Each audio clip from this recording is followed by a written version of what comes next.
वैसे हर पर्व, हर त्योहार हमारे लिए, आपके लिए बहुत ही स्पेशल होता है। लेकिन जब बात हो लोक आस्था पर्व छठ पूजा की, तो ये पर्व नहीं, महापर्व है।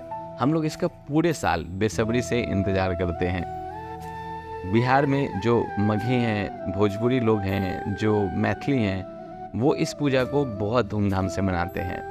ये Bihar, Jharkhand, eastern UP, West Bengal और नेपाल के तराई क्षेत्र में बहुत धूमधाम से मनाया जाता है। इस पर्व की खास बात यह है कि अब ये सिर्फ बिहार तक ही सीमित नहीं रहा, ये देश विदेश में भी बहुत श्रद्धा और आस्था के साथ मनाया जाता है। इस पर्व से जुड़े कुछ सवाल हैं जो आप में से बहुत सारे लोग नहीं जानते होंगे, जैसे इस पर्व की शुरुआत कब हुई, इस पर्व को, छठ पूजा को क्यों मनाया जाता है, और छठ पूजा सबसे पहले किसने शुरू की। इस बात को हर कोई जानना चाहता है। तो आपको बता दूं, ये दिवाली के 6 दिन बाद शुरू होता है और 4 दिन तक मनाया जाता है। यह पर्व मेनली सूर्य, प्रकृति, जल, वायु और उनकी बहन छठी मैया को समर्पित होता है। ऐसी धार्मिक मान्यता प्राप्त है कि माता पार्वती का छठा रूप और भगवान सूर्य की बहन छठी मैया को त्योहार के देवी के रूप में पूजा जाता है। और यह एक इकलौता ऐसा हिंदू पर्व है जिसमें उगते सूर्य को और डूबते सूर्य को अर्घ दिया जाता है, उनकी पूजा की जाती है। और सबसे अच्छी बात यह है कि ये टोटल इको फ्रेंडली है, ना इसमें कोई पॉल्यूशन होता है, ना कोई इसमें वेस्टेज होता है, टोटल इको फ्रेंडली। चलिए अब बात करते हैं कि छठ का क्या प्रोसेस होता है। ऐसे आप जानते ही हैं कि ये 4 दिन तक चलता है और चारों दिन अलग अलग तरीके से सेलिब्रेट किया जाता है। चारों दिन अलग अलग तरीके का प्रसाद बनता है। पहले दिन की अगर बात करूं तो उसे नहाय खाए बोलते हैं। नहाय खाए का मतलब होता है कंप्लीट साफ सफाई और शुद्ध शाकाहारी भोजन का सेवन।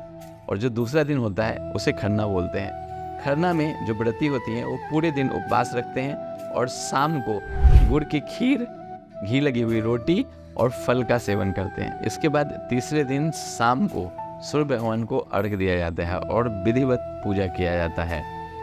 इसमें कई प्रकार की वस्तुएं भी चढ़ाई जाती है और प्रसाद से भरे सूप के साथ छठी मैया की पूजा की जाती है। सूर्यदेव की उपासना के बाद रात में छठी माता के गीत गाए जाते हैं और व्रत की कथा सुनी जाती है। और अंत में पूजा के चौथे दिन सूर्योदय के ठीक पहले नदी या तालाब के घाट पे पहुंच के सूर्य भगवान को अर्घ दिया जाता है, उनकी पूजा की जाती है।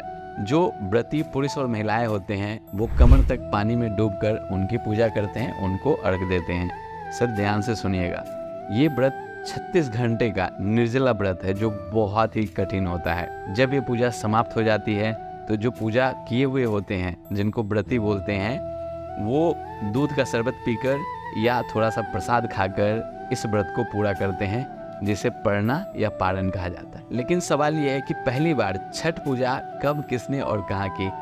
पौराणिक कथाएं कुछ प्रचलित है। अगर उस कथाएं को माने तो त्रेता युग में माँ सीता ने पहली बार छठी मैया का पूजन किया था और इसका प्रूफ मुंगेर में मिलता है। द्वापर युग की अगर बात करें तो उसमें द्रौपदी ने छठी मैया का पूजा किया था, जिसमें पांडव का खोया हुआ राज्य उन्हें वापस मिल जाए उसके लिए आराधना की गई थी।